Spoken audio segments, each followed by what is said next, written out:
फरहान अख्तर साहब को मैं इस मौके पर बधाई देता हूँ, धन्यवाद देता हूँ। रैजंगला की लड़ाई में समझता हूँ देश की महानतम जो इतिहास है अपना, उस इतिहास की गवाही है।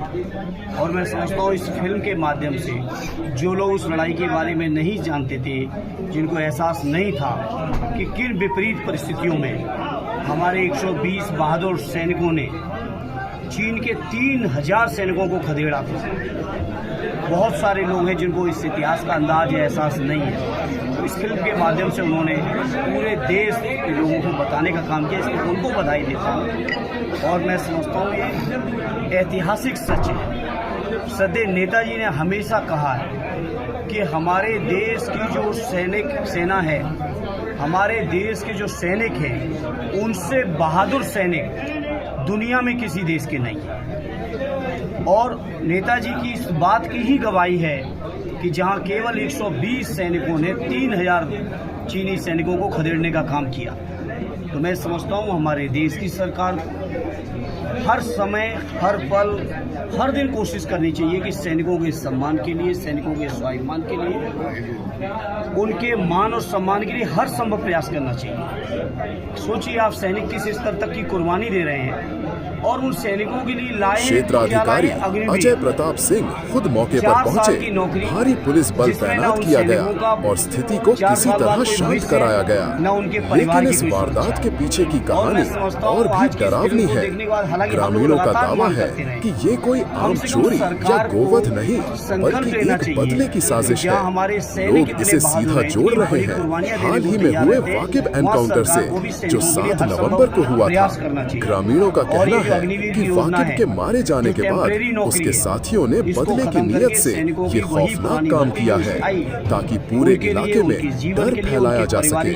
गांव के लोगों में इतना गुस्सा है कि वे खुलेआम कह रहे हैं, जिसने गायों का खून किया है उसका एनकाउंटर करो।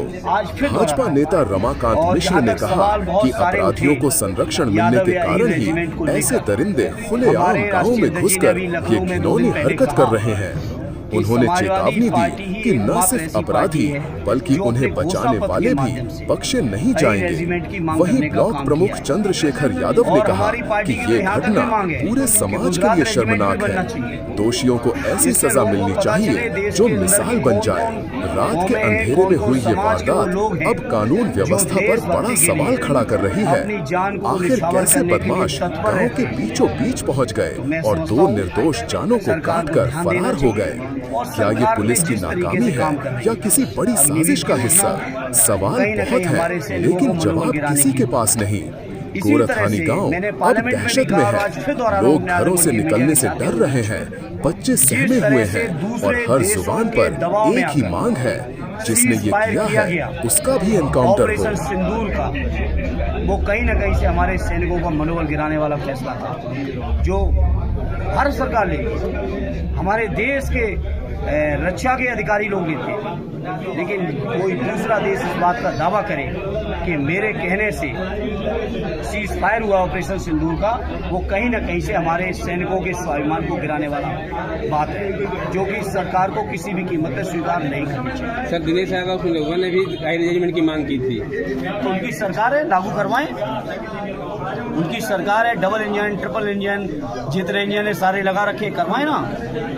ये केवल कोरी बयानबाजी करते हैं। और समाजवादी पार्टी के बारे में आप सब जानते हैं, जो भी बात घोषणा पत्र में जब कभी भी कही है, उसको न केवल 100% पूरा किया है, बल्कि उससे भी बढ़ के पूरा करने का काम किया है। और यही रेजिमेंट हमारे पार्टी के घोषणा पत्र का हिस्सा है। सर जेली सिरप के मामले में सर धनंजय सिंह का भी नाम आ रहा है। जेली सिरप के मामले में सर धनंजय सिंह का भी नाम आ रहा है।